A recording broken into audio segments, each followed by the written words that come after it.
Welcome to Slight Reliability, the show where we learn SRE and observability 1 week at a time. I'm Stephen Townsend. Welcome back to Slight Reliability. I'm Stephen Townsend, and this is the show where we learn about SRE and observability 1 week at a time.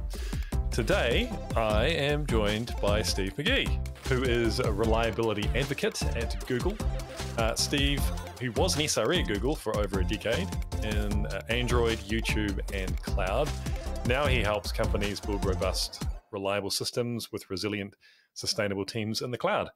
And he's also the co-author of the book Enterprise Roadmap to SRE. So welcome, Steve. How are you today? Great. How are you? I'm okay, although there's some boxes in the background because we're moving house. So it's chaos here, but it's good chaos in the long run. That's good. So SRE started at Google, and then that kind of work and thinking was limited to some sort of big tech companies for a while, and it's become more mainstream. I wouldn't say that every enterprise in the world is using SRE, but lots are. And that's what we're here to talk about. It's that evolution from the Google SRE to what it is becoming around the world. And the first sort of question I had was, why now? Why is SRE or reliability engineering type ideas and concepts, why is it becoming popular? Why do we need it? And what sort of changed in the world, or what happened? Yeah, I like to ask myself this question a lot because part of my job is basically talking with cloud customers who either want to adopt SRE or don't want to adopt SRE and feel like they're being forced to, or they're being sold it and they don't buy it like for a second. Right? They're like, we've been doing this forever. Like, how dare you? And that's totally reasonable. And so a way I like to ask this question to myself, or like in a room with customers, is like, why SRE now? Like, why did it happen approximately now? Like, why not 40 years ago?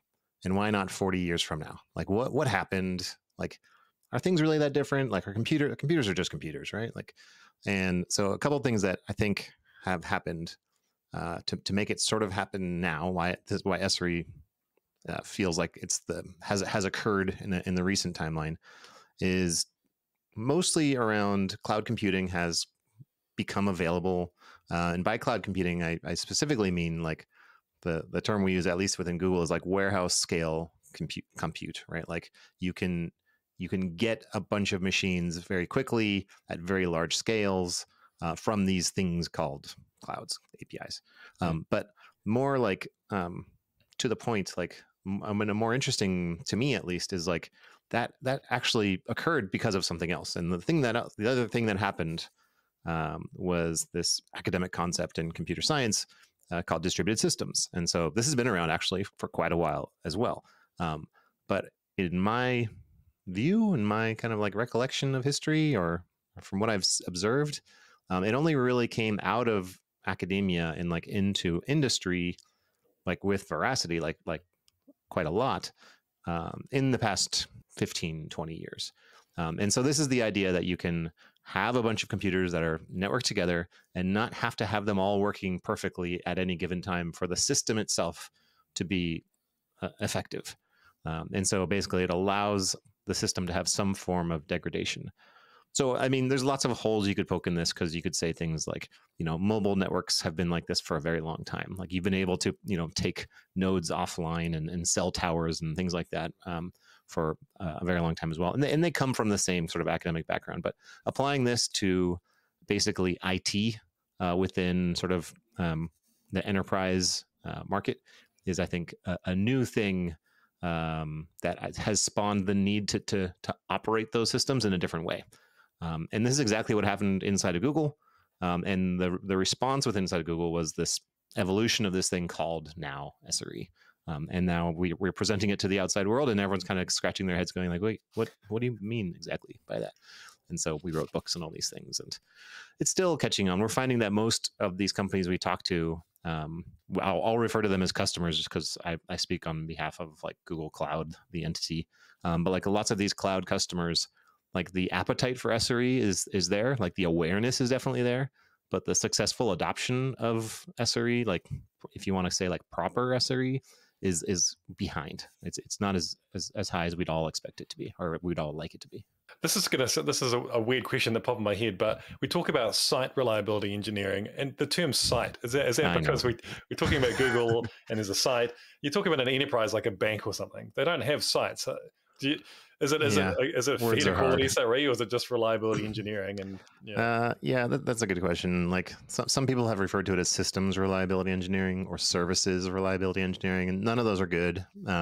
Site came from the fact that we were operating a website. Like it's literally website shortened. It's not like location site. It's not like this building. It's like the site, site colon on google.com, for example, is like a usage of that word.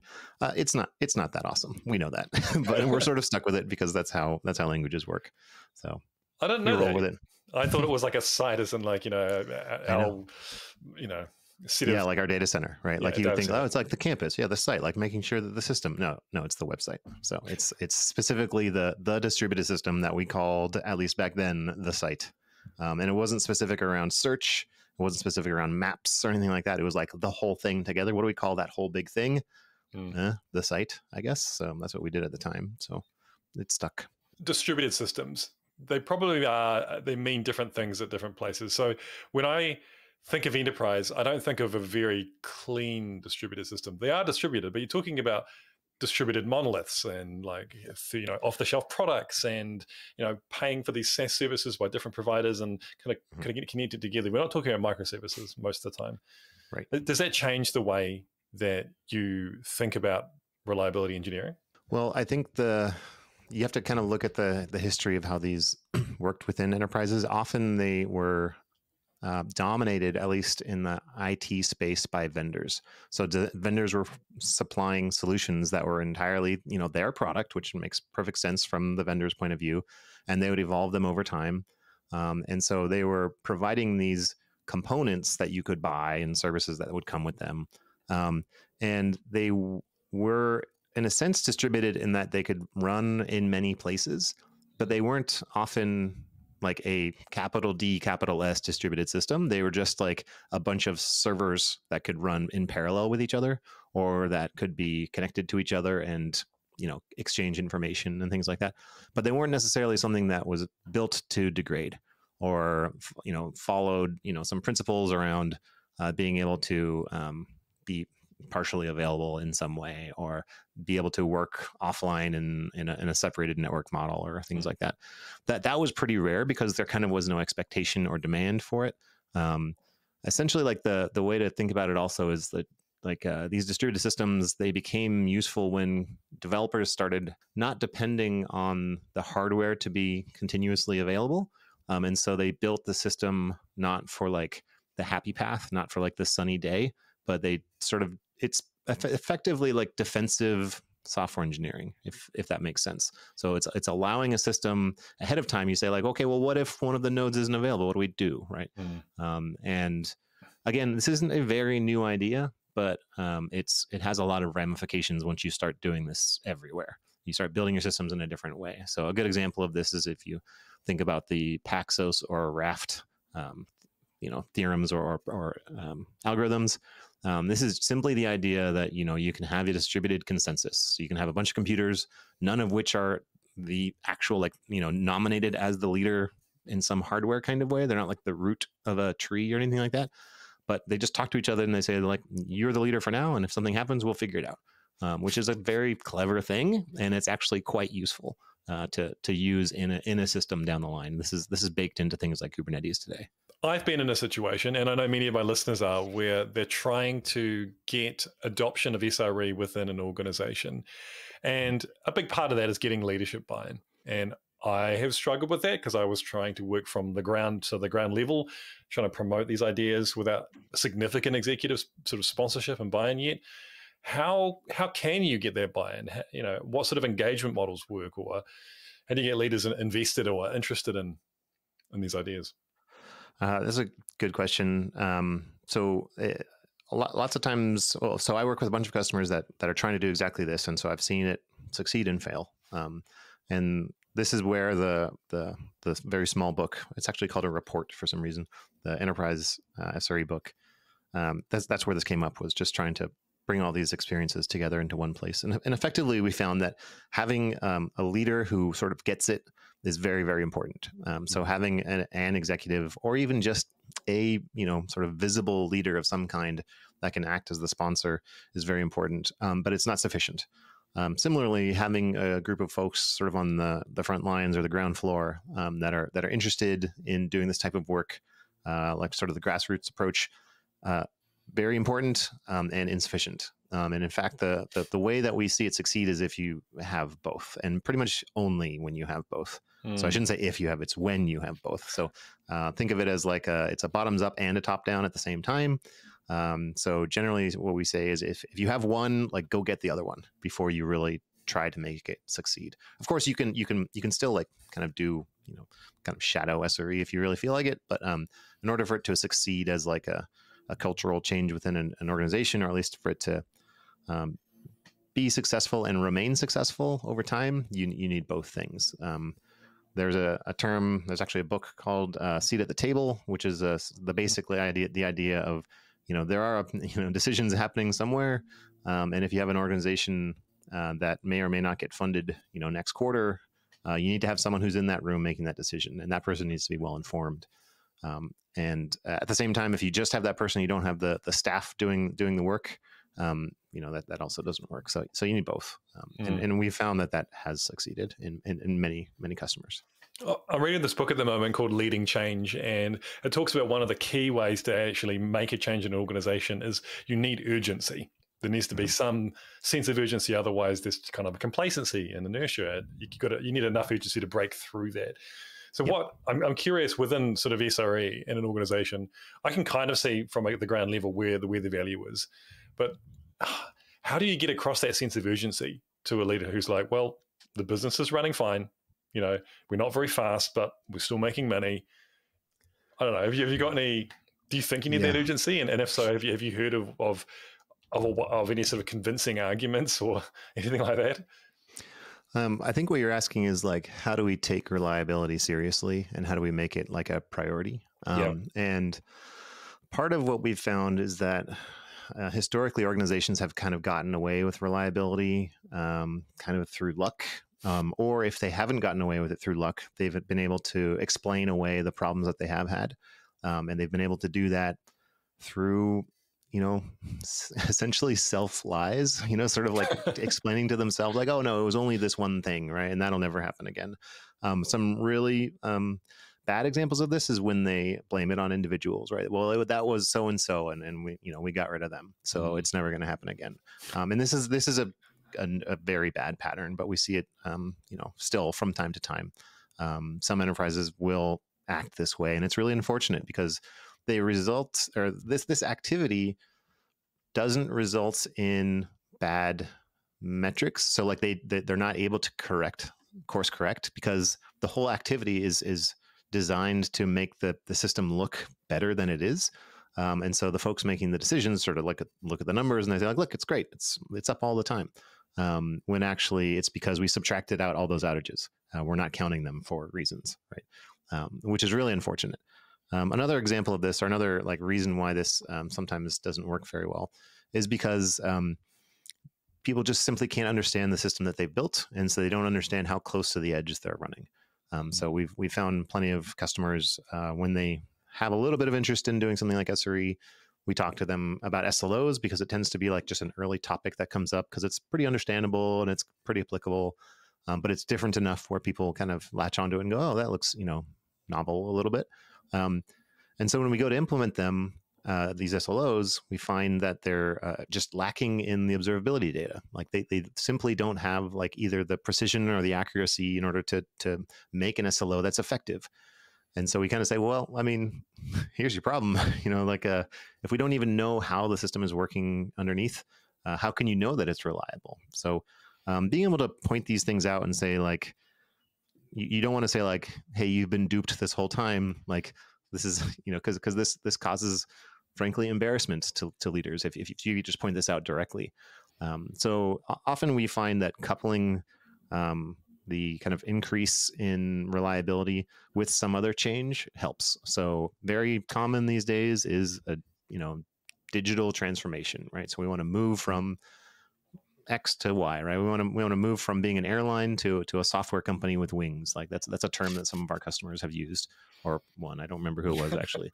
And this is very common. This is the software is eating the world concept, right? A lot of companies see themselves now as, becoming software focused just in an industry. And in order to do that, you have to make a lot of changes. And often we find that a lot of these cultural changes are just being kind of mushed all together. And you can use that to your advantage to make these types of changes as well.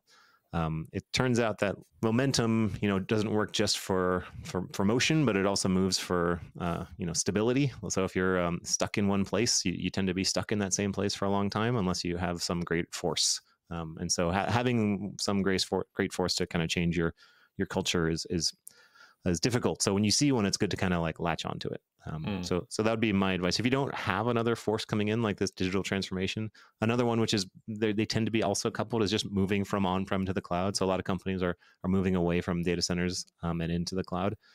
We find that a lot of folks are moving, when they move onto the cloud, they also want to move into the SRE model, which actually does make a little bit of sense. But the only caution I would offer is try not to couple those journeys too tightly together, because one might move faster than the other, and you wouldn't want to tie one down. But they can be used at least to rationalize the effort and the cost through something like that. Does that help a little bit? Yeah, I think to your first point, I've been maybe paraphrasing or making a very simple version of it, which is that I think a lot of enterprises, they want to move fast, they want their velocity, and often at the expense of reliability. But as you increase the velocity, of course, the reliability is going to fall apart, and then you're actually going to go slower in the long run unless you can sort of keep that balance. Yeah, I mean, it's the age-old question of dev and ops, where dev wants to change everything and ops wants you to stop changing everything. Right? That's kind of a traditional model. So SRE tries to find that balance, and the kind of the concept of SLOs is meant to do exactly that. Like, it's sort of like, I think of it as like the fulcrum between dev and ops. Like it's a lingua franca. It's the ability for both teams to describe their position using one number that they can both agree is in fact a fact, like it is true. And as long as you're able to do that, you can make decisions and you can make agreements with each other. So the kind of the allegory I like to use is something called a Ulysses Pact from, if you remember your classics from the Odyssey. So this was the bit when Odysseus tells his crew, hey, we're going to go sail through and see the sirens. And the sirens were these terrible creatures that would sing to you and force you to jump off and, die in the waves. And he said, well, everyone, you need to plug your ears so that you can't hear the song. But since I'm the captain, I want to hear it because, I'm the protagonist, I guess. And so he says, tie me to the mast, and I'm not going to put stuff in my ears. I want to hear the song, but no matter what I say, don't cut me down. Like, don't let me go. Even though I'm the boss, you have to ignore me during this whole travels. And they're a good crew, and they do exactly that. And they make it through the sirens, and he hears the song, and he doesn't jump into the sea because he's been tied down effectively. So effectively, like the idea is, you want to come up with a plan ahead of time for the bad day. And then when the bad day happens, actually follow through, right? Like follow the pact. So don't cut down your captain, even during the worst of times, because you already made the agreement that you're not going to. So this is what SLOs help with, is that you're able to make this agreement up ahead of time. So you're not freaking out, on the bad day, trying to figure out what to do. You just look at the number and say, like, what are we going to do when this goes bad? Oh, we already have a plan. Like, we wrote it down. So this helps a lot with the ability for these two teams to react to unplanned or unexpected circumstances and some sort of incident, which happens all the time. So, speaking of SLOs, and I won't go into massive detail because I actually spoke last week with Brian Singer from Noble 9 about SLOs, but I've had not great experiences so far. I think I would do better next time. But I guess the first question I had is, do you think as an enterprise that SLOs is like defining service level objectives is a critical thing that you should or need to be doing? Or is it something that you don't necessarily have to do? Well, if you're not doing it, you need to do something like it. Like, you don't have to do the exact flavor that is written in all the books. Like, if you have a sense of how available your system is, it doesn't have to be in the form of an SLO. So an SLO is just a metric divided by another metric. It's just a percentage, right? And the reason why we suggest you do it this way is because humans are good at percentages. That's it, right? Like nines are visible and like understandable by everyone, and all like, the biz dev folks and the marketing folks and everybody can read it and understand it. It's not like, it's not yubibytes per gallon or some sort of strange metric that is very hard to understand. You just say, yeah, there's 3 nines. That's better than 2 nines, right? We get it. So that's all it is. It's just a metric. And so the coupling with this, or like the counterpoint to the SLO is the error budget. And so being able to make decisions based on this error budget, I think you still also need something like that, where you're saying we're keeping track of how bad the bad stuff is, and when there's too much of the bad stuff, we're going to change the way we act. Like these principles are all pretty stable, and if you call them something else besides SLOs, that's fine. But you just need to be able to understand how the system is doing, and if it's doing poorly, you need to be able to change your action. Like I said, if you're doing like self lies, where you're just kind of like making excuses for every failure, and you're saying like, no, we're doing fine, like continue down the path, like this everything is fine, that's when you're going to have trouble. So effectively, like SRE at the end of the day is just the ability to change course, right? It's based on data, based on fact, which means you need to be able to understand the system. Like you need to be able to gather those facts, and then you need to be able to interpret those and make a decision. So there's an acronym that I stole from the medical field. I think it's like emergency medicine mostly, but it's kind of any kind of medicine, and that's SOAP, SOAP, and that's subjective, objective, analysis, and plan. And so it's the idea of like, show me where it hurts. Like, how do you feel? Right? Just tell me, like, is it bad? And this is like, it's not really necessarily super measurement, but sort of like something is up, like the number of tickets is bad in the queue. An objective is like, okay, let's measure your pulse and your height and your weight and your whatever, like do some measurements. And then, analysis is like, use your doctor brain. Like you went to medical school to understand all this stuff. Now you got to use it. So understanding the system under test, right? Like the actual, the details of the computer system, and saying, well, if they feel like, half the people in this country aren't able to access the service, and we can see that there's 500s here, like, oh, those are connected. I forgot, like there's this dependency, right? And the next step is not solve it. It's just plan. Like what should be the next step? And it's like, can we just do something really quickly to like satisfy the problem? Like, can we take out the bad nodes, or can we like direct traffic, or can we do something, or like maybe the next solution is just like, can we back up? Can we roll back? Right. So mitigations are really important. So just the ability to look at the facts on the ground and see how they relate to customer pain, and do a little math in your head and a little, systems analysis, and go, I think the next step should be this, right? And that's all it is. Just keep going. Right? Next step, next step, next step. That's SRE in my mind. One of my favorite parts of I think it's the first SRE book, is this idea of finding out what is reliable enough. Because I think it's just, most engineers immediately think, oh, it's going to make 100%, and just always aiming for perfection, which you can never achieve. But when you know what enough is, I think it's quite empowering to say, once you've achieved that, you can theoretically go, well, we can work on other things, or we can work on velocity of features. I think I think it's a powerful idea anyway. Yeah. So when I was, I worked on Android SRE for a long time, especially like at the very beginning. So the first SRE team I was ever on was for the launch of the Android device, which was pretty great. It was the G1. It was super fun. We had a big war room and everything. But years later, I was helping to run the team, and we were struggling to come up with what our goals should be in terms of the SLOs of different services behind the scenes that were, powering these devices. And we're like, oh, we need 3 nines, we have 3 nines, 3.5 nines, 3.792. Like we were trying to just find whatever this number was. And someone in leadership came to us and said, like, look, these devices have like 2 nines of like the devices themselves, like, don't always get to the internet. Like what happens if your device doesn't connect to a service? Like it's either the Wi-Fi is no good, or like the cell connection is good, or like the battery is, like, there's a lot of things going on the device itself. So like we don't need a 4 nines or 5 nines servicing like a 2 nines phone. And it wasn't, I'm just making up numbers, but like, so he basically deflated our entire thing and said, like, relax, like take it easy. Like it doesn't need to be as high as you think it does. And he was absolutely right. So we were able to, make some changes and not be so crazy about it. But the most important thing that I think is like, in terms of advice around like trying to find what this number is just know that when you set a number, you can change it, right? It's just bits like on a disk somewhere or in memory somewhere. Like just write it down in a YAML somewhere and write a reason. Like we think it should be 3 nines because blah, blah, blah. And like the answer to that, like blah, blah, blah, it might be just because we made it up. We have no reason. That's fine.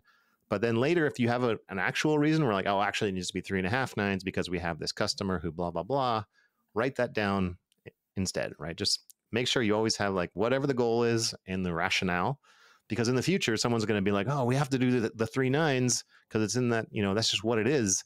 And if there's no rationale associated, you can imagine it must be for real reasons. But if you see the rationale is like, we just made it up, then someone can be like, oh, well, maybe it can be 2 nines. Like maybe that's fine, right?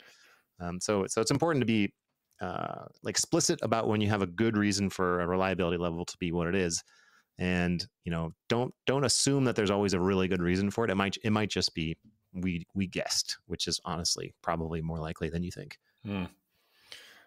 When we caught up a couple of weeks ago, you talked about this sort of pyramid model, and I know it's a bit hard to sort of discuss verbally when it's quite a visual thing, but I have an example of this from my past. So you can explain what it is in a second. But I was working with a team as a sort of SRE kind of consultant internally within a company, and they hosted a website, a very important one because it did a lot of sales for this particular company.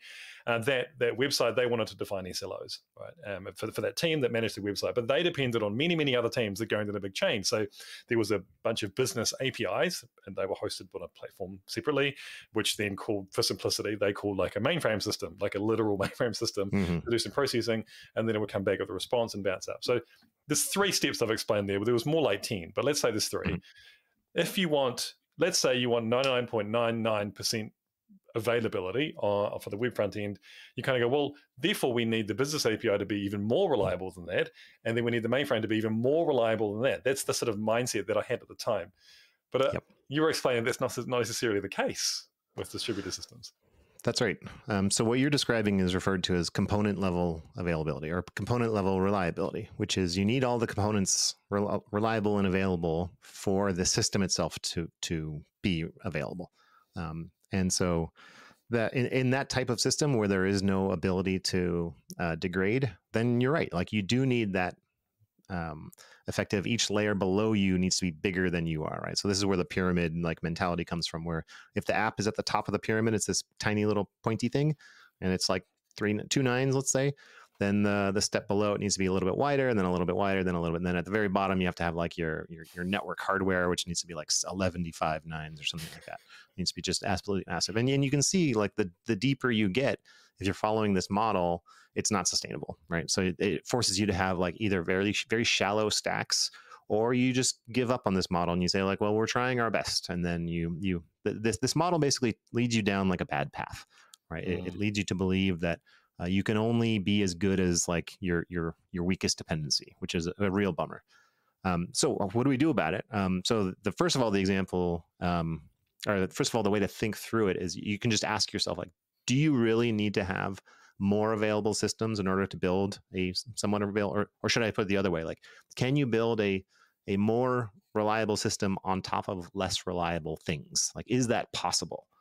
And then, I actually ask this in like, rooms full of people all the time, and I ask them to like raise their hands sometimes, depending on how well I know them. And generally I get a split vote. I get half say yes and half say no. And I think that's actually the best part of this question, is because it's not a clear answer. It's not a clear yes or a clear no to like the entire population. Like there's a bit of a, there's a fuzziness here. And so the example I give is, think about RAID. So RAID or SANs or anything like this. So like a bunch of disks, and let's say they each have 1 9 of availability because these hard drives just fail all the time, right? Yeah. Maybe they're very cheap. We can build a many 9 availability measured, SAN, or a RAID approach, right? Where we just add some complexity and we store the bits on many disks at once. And like, so, and we get a much higher availability of the system than we do of its parts and its individual parts. And so why is this the case? And the reason why is because each of those like fallible components generally won't fail in at the same time. Right. So there's like failure independence is important here. You don't want to have coordinated failure, and you don't want to have cascading failure, right? Both of those things would be bad. But if you just have constrained failure in one of the failure domains, then you know that even if this whole stack of things isn't available, the other ones are. And so at the end of the day, the customer actually doesn't care which stack it comes from, as long as they get the answer, right? And so this is what these modern like distributed systems gets us, is it gets us the ability to have an entire, partition of our system be unavailable for some reason, but the system itself is still available. And to the user, it's fine, it's up. So the joke I like to make is that Google is always slightly broken. And it, like right now, I guarantee you right now, something at Google is super broken, but we can't tell because it's up. Like to us, it's up. So the metaphor that you were alluding to before was the pyramid. So like if the traditional model is like, a normal sized pyramid, normal shaped pyramid, distributed systems are upside down pyramids, where the top of your pyramid is actually wider than its base.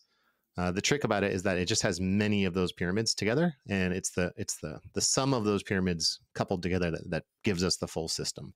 So one final point to kind of illustrate this is all of these systems are built generally on VMs, right? And cloud VMs, like independent of wherever you buy them from or rent them from, all of their availability is actually pretty low. Like a VM is like 2 nines or 2.5 nines or something like that. And like you can throw more money at a cloud provider and they will not sell you a 5.9 VM.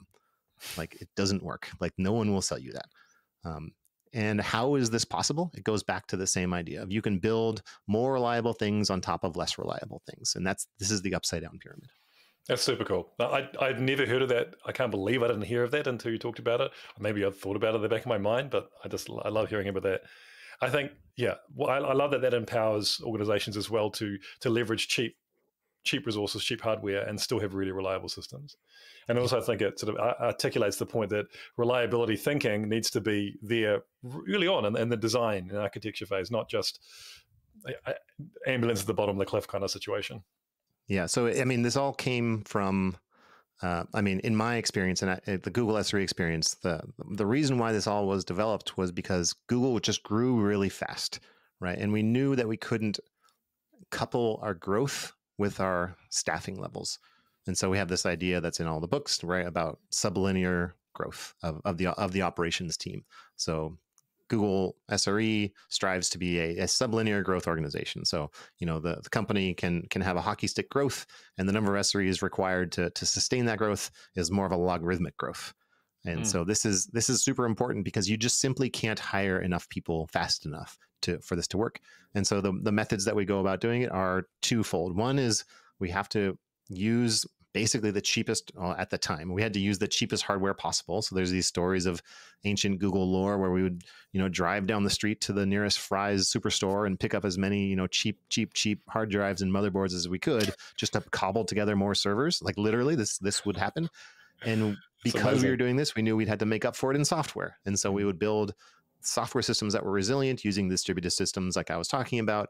And we would make sure that the operations team, which were the same team as the software developers, created a lot of automation to let us route around these errors. And that was kind of the birth of SRE, was this requirement to scale up really fast without having to scale the team alongside it. And I think that's true for teams today. Like a lot of enterprises are experiencing or hope to experience like similar high levels of growth without having to staff like a linear number of operators, which is what was necessary in the previous like right side up world of right side up pyramid world.